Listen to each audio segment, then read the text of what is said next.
To my YouTube channel. My name is Michael Mastro. Today we're going to look at the chart for Thich as a spiritual leader for the world. If you look to the eastern horizon when he was born, you would see the constellation associated with Aquarius rising at 7 degrees. And that becomes the most effective point of every house. And any planet like Mercury within 5 degrees has a lot of impact in the chart. So first we're going to look and see how the planets are operating, then we'll look at when they're operating and what we could do to improve the chart. So each house has some influence on some aspect of our life. And wherever we see the Multrikona signs, 1, 4, 5, 6, 7, 9, and 11, those are the areas of life that Thich is working on in this lifetime. So we see the first sign of Aries ruled by Mars in the third house. So he's working on writing, publishing, speaking, communications. You see the Cancer ruled by Moon in the sixth house. It's working on healing the planet. Then we see the sixth sign of Virgo in the eighth house. Deep research into spirituality and transformation, meditation. And then you have Libra ruled by Venus in the ninth house of religion, working on belief system and religion. And then we have the Leo ruled by Sun in the house of partnerships and comforts living abroad. So he moved around a lot, lived in France for the past many years. Then we have Sagittarius ruled by Jupiter in the house of organizations, working and creating organizations. And then we have his sign ruler, Aquarius, ruled by Saturn in the first house. So he's learning about how to serve humanity. So let's go through each of the planets individually. We see Sun at 24 degrees, and it is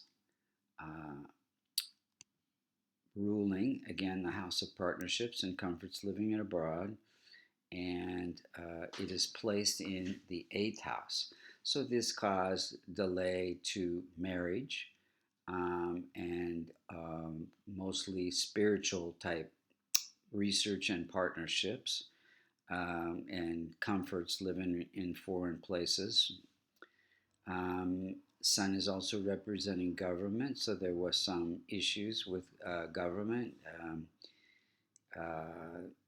The government of Vietnam, because he protested the war, the Vietnamese War.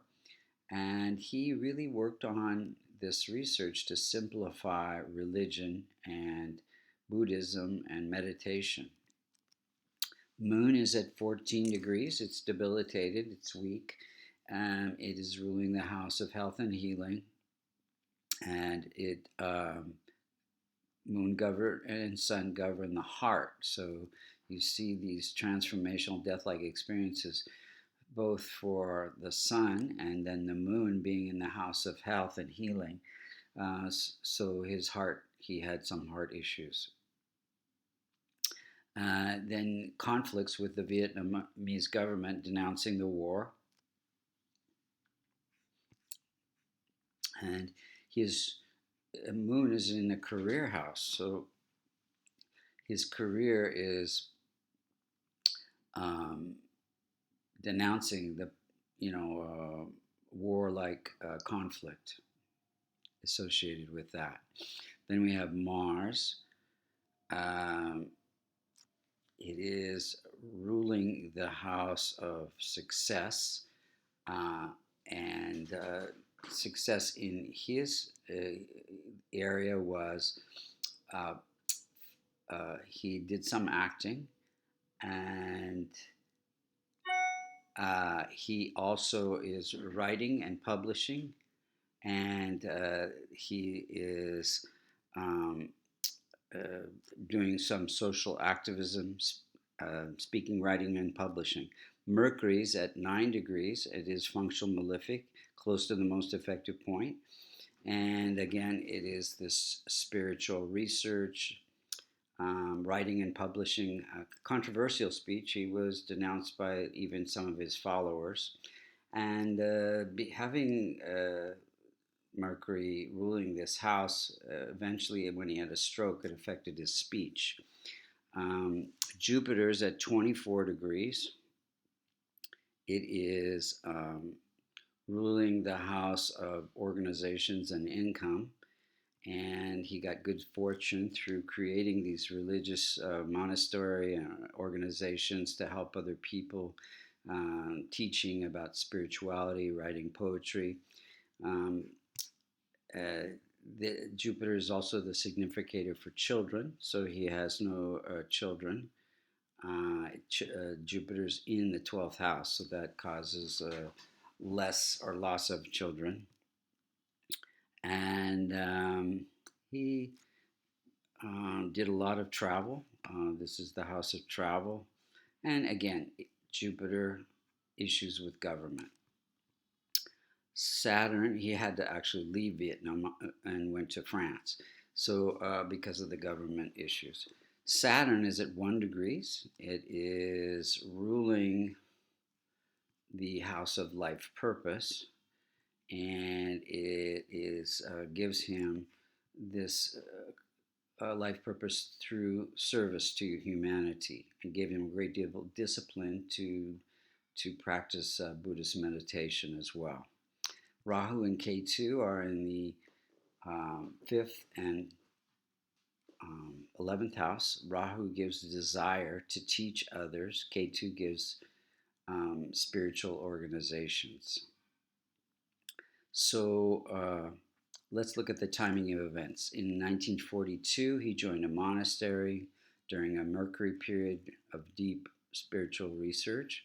And then he was ordained in 1949 during a very spiritual K2 period. And then in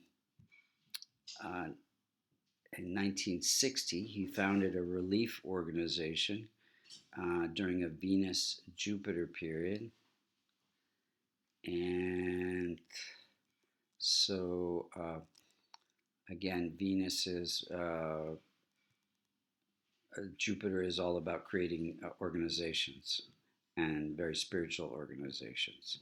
And in 1982, he founded the Plum Village during a Moon-Jupiter period, again, about the organizations for healing the planet. And then in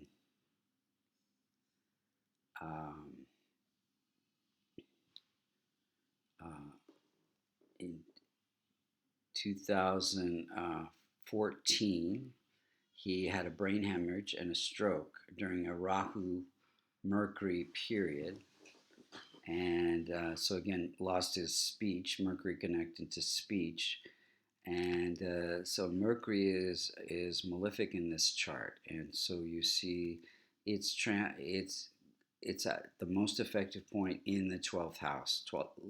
So loss of speech and end of life type of experience.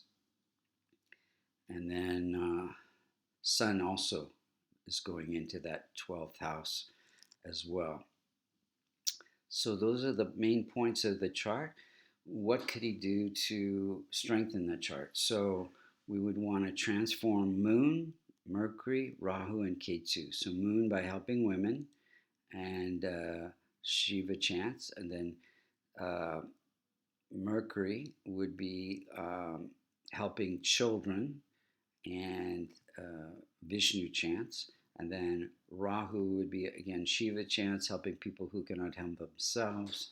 And then K2, helping spiritual organizations. So he was already doing all of these things.